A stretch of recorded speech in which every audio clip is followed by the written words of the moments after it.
Buenas tardes, estamos aquí con el hermano pastor Francisco Izama, al cual le vamos a hacer la entrevista y la primera pregunta le vamos a hacer, ¿no? ¿Hubo algo más del llamado del Señor que lo inspiró a convertirse en pastor? Primero, doy gracias a Dios por la pregunta y a mi Dios por lo que Él me hizo, Él me llamó. Cuando yo fui cristiano, y entonces Dios me inspiró para que yo siguiera primero dando clases en el estudio bíblico. Fue apenas que tuve tercer año de estudio bíblico, los hermanos misioneros me escogieron para que yo fuera el maestro del primer año de estudio bíblico acá en Otavalo. Y eso fue primero lo que Dios me llamó y entendí que Él estaba preparándome para el servicio de Él. La segunda pregunta es, ¿cómo describiría su llamado ministerial? Mi llamado, yo describiría es lo siguiente. Primero, cuando los misioneros me conversaron, me oraron, era como una sorpresa. Luego pues yo tuve que seguir orando todo lo que mis hermanos misioneros me lo digan y para aprender y luego tomar decisiones. Y cuando yo tomé decisiones, ya empecé con el ministerio de enseñanza, al mismo tiempo también con las predicaciones. En ese tiempo hacíamos campañas evangelísticas en algunas iglesias, por ejemplo, todo era Lobaicopún, Tocagón, Cachiviro y otras comunidades.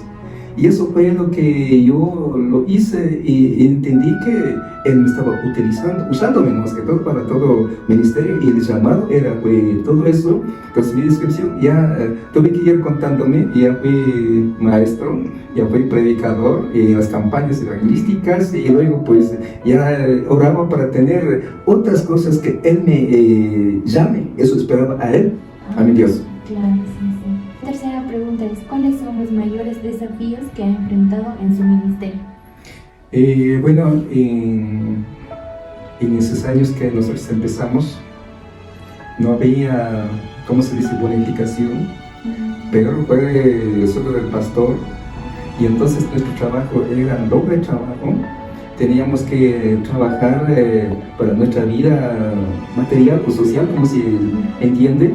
Y luego pues tuve que dedicarme a estudiar de noche las horas que me alcanzaba. Entonces yo siempre tuve que enfrentar con el trabajo material, tanto con la familia, y fue difícil. Y entonces parece que yo no podía cubrir todos los gastos para mis estudios de mis hijos, pero ahí vino otros problemas. En ese tiempo la mayoría de la gente, como no eran cristianos, siempre nos perseguían, siempre nos hablaban mal de nosotros, más que todo mal de los cristianos, ¿no? Pero ese desafío me dio más ganas de predicar, más ganas de enseñar. Me tuve en doble oración a mi Dios, de mañana, de tarde, todo el tiempo que tenía, siempre era la oración para vencer todos esos problemas que la gente hablaba y las necesidades que tuvimos. Era la oración, y Dios ayudó a través de todo ese problema que enfrentábamos, ¿no? Eso fue para nosotros. La otra pregunta dice, ¿cómo equilibra su vida personal y su vida ministerial?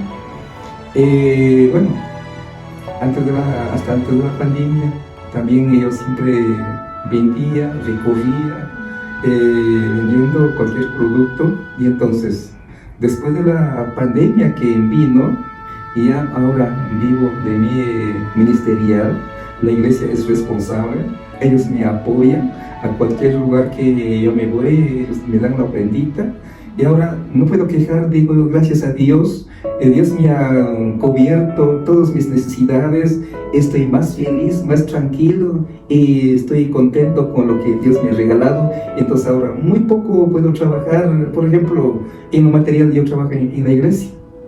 Yo soy albañil, yo soy maestro, y entonces cuando tengo tiempo estoy dedicado para trabajar, pero muy pocos días. Hay unas semanitas que trabajo, hay 2 días, 3 días que trabajo en la semana, y eso lo hago en mi vida material. Ya. ¿Qué mensaje considera esencial para la iglesia hoy en día? Bueno, para mí el mensaje para las iglesias, más que todo para los miembros y para los líderes, diría, no es como nuestros días que pasamos, era poquito muy diferente con el tiempo actual de la iglesia, con los miembros también, con los líderes también. Ahora, el mensaje para hoy día, para las iglesias sería, primero los líderes que se preparen para llevar la obra de Dios.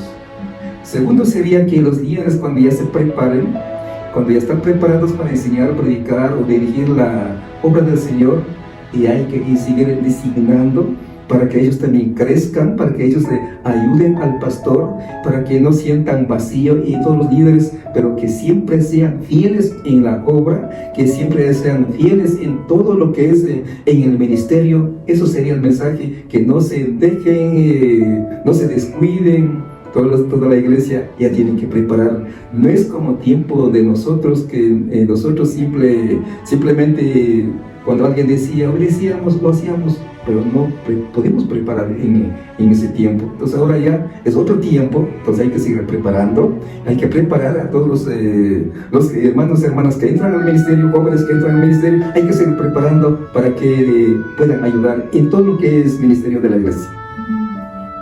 ¿Cómo ha visto la evolución de la iglesia en los últimos años? La evolución, las iglesias se han crecido, pero hay muchas ramas. En nuestro tiempo, aquí en Imbabura solamente era la Alianza Cristiana y Misionera. Ahora ni siquiera se sabe qué doctrinas tienen, cuáles son las doctrinas de la verdad. Ahora hay mucha confusión. Y entonces la iglesia como que se ha crecido numeralmente, pero en la doctrina hay muchos errores. Entonces la iglesia se crece, se evoluciona, tal vez algunos por su propia interés personal del pastor o del líder. Y las iglesias no es como antes. Empezábamos con una sana doctrina, y entonces ahora hay cantidad de doctrinas y mucha gente confunde cuál es la verdadera iglesia y cuál es la iglesia que tiene la doctrina sana. Hay mucha confusión, y entonces la iglesia ha evolucionado, pero no tiene base bíblica. ¿Qué papel juega la oración en su vida diaria? Bueno, como pastor, en primer lugar, tengo mucha demanda. Muchos hermanos y hermanas que viven en el exterior me llaman a medianoche, a 1 de la mañana, 3 de la mañana, para que yo orara por ellos. En segundo lugar, tengo también, dentro de la iglesia, hay muchos miembros que tienen ciertas necesidades o problemas, y entonces a veces me llama a medianoche decir que mi hermanita, o tal vez mi esposa, o mi hijito, o mi esposo está en grave situación de la enfermedad o otros problemas, y entonces en ese momento toca orar, toca levantar para orar por los que solicitan. Entonces después de 2 días, un día, dice, gracias pastor por la oración, ahora ya está sanándose, ahora ya están bien, los problemas ya están solucionándose, y queremos que siga orando, y también quisiera que nos visitara para la oración. Y entonces es un privilegio para nosotros cuando alguien solicita, estamos dispuestos, y a la vez ya sabemos que la oración ha hecho unas cosas muy especiales para cada necesidad que han pedido para la oración. Eso ha sido para mí una alegría de ver de que las hermanas, hermanos que me han solicitado ahora ya están bien, ya están solucionando los problemas, ahora ya están bien de la salud, tantas cosas así. Los que están en el exterior me llaman y dicen, gracias pastor, y ahora queremos que tengamos un culto especial para ellos. ¿Pero cómo? Mediante WhatsApp. Por ejemplo, con mi hijo que está en Suiza, cuando ellos están mal, sus hijitos están mal, la esposita o mi hijo mismo está mal, me dice, papá, quiero que me ore. Y yo he dicho, mejor no vamos solamente a orar, sino tengamos el culto. Ellos están allá, pero ya abrimos todo lo que es la agenda para poder hacer el culto más que todo, la oración también. Y entonces ahora es importante utilizar ese medio. De esa manera también estamos trabajando, y de esa manera también ha habido una bendición tan grande, tan especial. Entonces agradezco por la oración que hemos hecho. Estamos orando. ¿Cómo se prepara para predicar cada semana?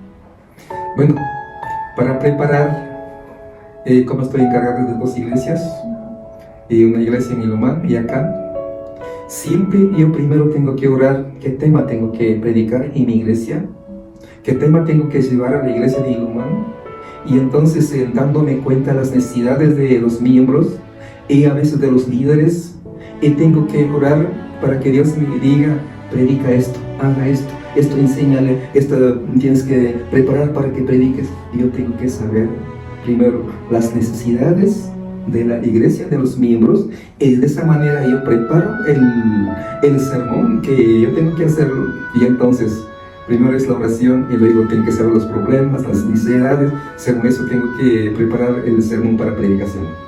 ¿Cuál es su versículo bíblico favorito y por qué? Bueno, para mí, desde el inicio, Josué 1, 6 a 9. A Moisés le dijo, siempre hay que ser valiente, y yo estaré contigo donde quiera que vayas, y yo confío cuando yo me pongo en las manos de Él. Me han venido muchos problemas, he enfrentado muchos problemas familiares, problemas de la iglesia, problemas del liderazgo, pero con esos versículos he parado hasta ahora. Tengo ese versículo en mi corazón, en mi mente. El Señor me ha ayudado, como a Moisés le ayudó, como a Moisés le enseñó, a mí también tiene que enseñarme lo mismo, que yo también soy llamado como Moisés. Moisés fue llamado por diferente tal vez necesidad, pero a mí también me llamó de la misma manera para que yo fuera un líder, para poder llevar la obra y para llevar al ministerio todo lo que Él me ha dado. Y entonces confío en esos versículos, porque si yo me recuerdo esos versículos, Dios está conmigo, nunca me va a dejar. Así tengo que seguir firme, esa confianza, esa fe que tengo, y no pierdo. Ese versículo me enseñó desde el primer día que empecé y hasta ahora lo tengo. La última pregunta es, ¿qué consejo le daría a los jóvenes que sienten un llamado al ministerio? Para mí, los jóvenes son muy importantes hoy en día. Los jóvenes hoy día están preparándose en toda la carrera que ellos obtienen. Lo importante es que tengan la carrera que ellos están avanzándose, y siempre yo les digo, oren al Señor. Cuando tengan la carrera, su carrera está muy importante, pero nunca dejen el ministerio que están empezando o están ya siguiendo. Cuidado se dejen el ministerio en la iglesia. Como joven, prepare con la palabra de Dios. Ore al Señor, porque Él es dueño para enseñar en cosas materiales y también en cosas espirituales. Estén siempre en las manos del Señor. Dios lo enseñará de lo que uno no se sabe, ni siquiera se tiene, y a veces no imaginamos qué tiene conmigo Dios. Los jóvenes tienen que decir, ¿qué tienes conmigo, Señor? Ayúdame, prepare en el servicio del Señor. No se dejen de servir en la iglesia, preparen para su carrera y también sirvan lo mejor que puedan en la iglesia. Eso se necesita actuar con los jóvenes, que sean preparados en ambas áreas, espiritualmente y también en la carrera que están luchando, ganando, y tiene la victoria. Dios estará con cada uno de los jóvenes que ponen en las manos de Dios. Eso doy el consejo para todos los jóvenes que escuchan, que están mirando. Tal vez sería importante que todos lo hagan con el Señor. No hagan porque ellos saben, tal vez ustedes tienen, tal vez digamos platita, o su papi, su mami lo ayuda, sino Dios le está preparando para bien de la iglesia. Actualmente se necesita muchos jóvenes preparados para que estén enseñando, predicando, haciendo el ministerio, y para que crezca la obra. Actualmente se necesita diferente, tal vez digamos formaciones, tal vez sus experiencias que han compartido, que tienen que compartir, y se logra. Y quiero que logren los jóvenes aprendiendo primero del Señor y luego pues las carreras que tienen, y no se dejen llevar del mundo. Mejor pónganse en las manos de Dios. Siempre lleven la obra del Señor como joven, como la palabra de Dios dice. Jóvenes, acuérdate de tu Creador antes que vengan los días malos. Si es que viene un día malo, Si es que te descuidas y vas a apartar del Señor, y luego vendrá maldiciones en vez de tener bendiciones. A ningún joven quiero que tenga maldición, sino día tras día, año tras año, y el Señor le multiplica en grandes bendiciones a los jóvenes. Eso es mi consejo. Muchísimas gracias, pastor. Igual le agradezco por estas preguntas que me pudo responder, y es muy cierto todas las preguntas también. Sus palabras son de mucha edificación para mí también. Gracias, y le agradezco mucho. Estoy empezando, como quien dice, una carrera, como usted lo ha dicho, y espero que sea Dios mismo que me ayude a seguir en su camino y pues a seguir orando. Y gracias, te estaré orando también, hermana Mari. Así es que, Marili, entonces estaré orando también desde que conocemos, cuando ya solicitan en la mente, en el corazón queda, alguien solicitó y tengo que orar. Y si es que Dios da vida, quiero ver después pues que está sirviendo, que está enseñando, está mejor en la iglesia. Todo eso es importante, y gracias por la visita, gracias por la entrevista que me ha venido. Ojalá haya respondido, ojalá sirva para usted, para todos. Muchísimas gracias, hermanita. Sí, hermanita, María de mucho cariño.